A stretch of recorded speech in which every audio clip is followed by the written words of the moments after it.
अर्श के पास आपका नाम।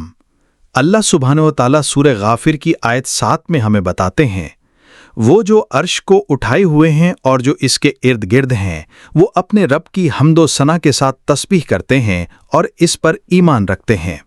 और जो ईमान लाए हैं उनके लिए मग़फ़िरत तलब करते हुए कहते हैं, ए हमारे रब, तेरी रहमत और तेरा इल्म हर चीज़ पर मुहित है, यानी छाया हुआ है, सो उन लोगों को बख्श दे जिन्होंने तौबा की और तेरे रास्ते पर चले और उन्हें दोज़ख के अजाब से बचा ले।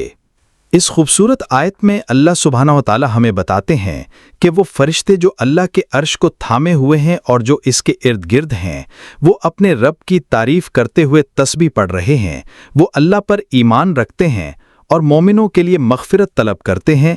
वो दुआ करते हुए कहते हैं, ए हमारे रब, तेरी रहमत और तेरा इल्म हर चीज़ पर मुहित है, सो उन लोगों को बख्श दे जिन्होंने तौबा की और तेरे रास्ते पर चले और उन्हें दोज़ख के अजाब से बचा ले। ये कितना हसीन है कि अल्लाह सुब्हानहू व तआला ने अपने अर्श पर पहले ही लिख दिया है कि उनकी रहमत यानी मेहरबानी उनके गज़ब से कहीं ज़्यादा है। इसके अलावा जो फरिश्ते अर्श को उठाए हुए हैं, वो भी आपके लिए अल्लाह सुब्हानहू व तआला से बख्शिश मांग रहे हैं और अल्लाह से आप पर रहमत नाजिल करने और आपको दोज़ख की आग से बचाने की दुआ कर रहे हैं। अल्लाह की रहमत और फरिश्तों की दुआ। और आप जानते हैं, इसमें एक खूबसूरत निशानी है कि अल्लाह सुब्हानहू व तआला ने इन अर्श उठाने वाले फरिश्तों को भले ही बनाया हो, लेकिन उन्होंने आपको रहमत और बख्शिश के लिए ही पैदा किया है, क्योंकि अल्लाह ही वो ज़ात हैं जो फरिश्तों को आपके लिए बख्शिश मांगने और अल्लाह से आपको माफ़ करने के लिए कह रहे हैं। कुछ उलमा ने इसका एक ताल्लुक बताया है। उन्होंने कहा कि इस दुआ का सवाब, यानी जहां आप अपने लिए अर्श के उठाने वालों और अल्लाह सुब्हानहू व तआला की दीगर मखलूक़ात को गवाह बनाते हैं, वो दोज़ख की आग से तहफ़्फ़ुज़ है।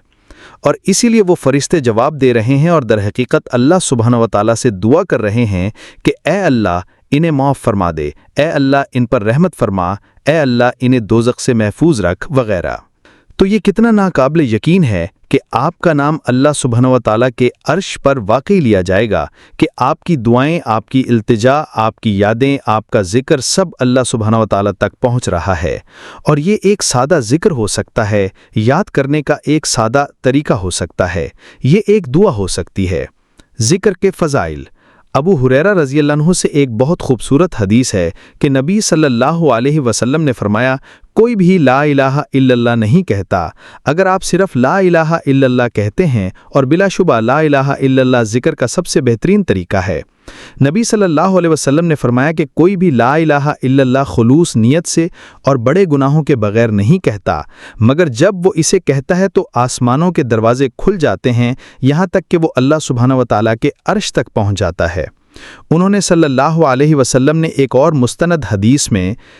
मुस्तनद रिवायत में कहा है कि आपका सुबहानल्लाह, ला इलाहा इल्लल्लाह, अल्हम्दुलिल्लाह, अल्लाहु अकबर, यानी आपकी तस्बीह, तहलील, तहमीद, तकबीर, जिक्र की ये तमाम सूरतें जब आप इन्हें कहते हैं तो वो अल्लाह सुब्हानहू व तआला के अर्श तक पहुँचती हैं और अर्श के इर्द गिर्द भिन भिनाती हैं, शहद की मक्खियों की तरह उस शख्स को याद दिलाती हैं जिसने उन्हें कहा था।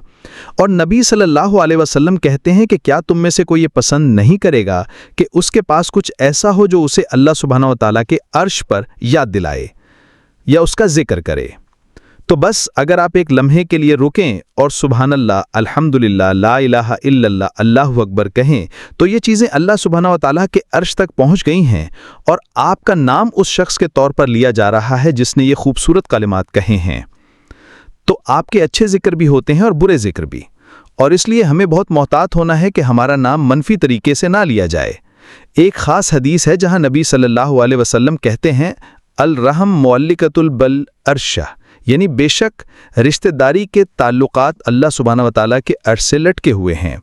तकूल मन वसलनी वसलहुल्लाह व मन क़तअनी क़तअहुल्लाह, और वो कहते हैं जो मुझसे ताल्लुक़ कायम रखता है अल्लाह उससे ताल्लुक़ रखेंगे, और जो मुझे काटता है अल्लाह उसे काट देंगे। तो आप वहाँ कोई मनफी जिक्र नहीं चाहते, आप वहाँ मस्बत जिक्र चाहते हैं। और ये कुछ ऐसा है, आप जानते हैं, ये हदीस हमें हमारे ख़ानदानी रिश्तेदारियों को बरकरार रखने की बड़ी अहमियत दिखाती है। नबी सल्लल्लाहु अलैहि वसल्लम ने फरमाया कि जब आमाल अल्लाह सुब्हानहू व तआला के सामने पेश किए जाते हैं, जब वो दो झगड़ने वाले अफराद की किताबें देखते हैं, दो भाई या दो बहनें जो बहस कर रहे हैं, अल्लाह कहते हैं उन्जुरु हज़ैनी हत्ता यस्तलिहा, इन दोनों को छोड़ दो जब तक ये सुलह न कर लें, जब तक ये आपस में मेल जोल न कर लें या जब तक ये अपने दरमियान की चीज़ को दुरुस्त न कर लें। लिहाजा जिक्र करें, दुआ करें और आप जानेंगे कि आपका नाम अर्श के रब की मौजूदगी में लिया जा रहा है। सुबहान अल्लाह वल्हम्दुलिल्लाह वला इलाहा इल्लल्लाह वल्लाहु अकबर। अस्सलामु अलैकुम वरहमतुल्लाहि वबरकातुहू। मैं उम्मीद करता हूं कि आपने इस वीडियो से लुत्फ़ अंदोज़ हुए होंगे और फ़ायदा उठाया होगा। अगर ऐसा है तो इसे प्लीज़ शेयर करें, और अगर आप इस सीरीज़ के बाकी हिस्से को फॉलो करना चाहते हैं तो प्लीज़ ऊपर वाले बॉक्स पर क्लिक करें, और अगर आप हमारे तमाम दूसरे एपिसोड्स और दूसरे वीडियोज़ देखना चाहते हैं तो प्लीज़ उसके नीचे वाले बॉक्स पर क्लिक करें और मज़ीद हैरत अंगेज़ मवाद के लिए चैनल को सब्सक्राइब करें।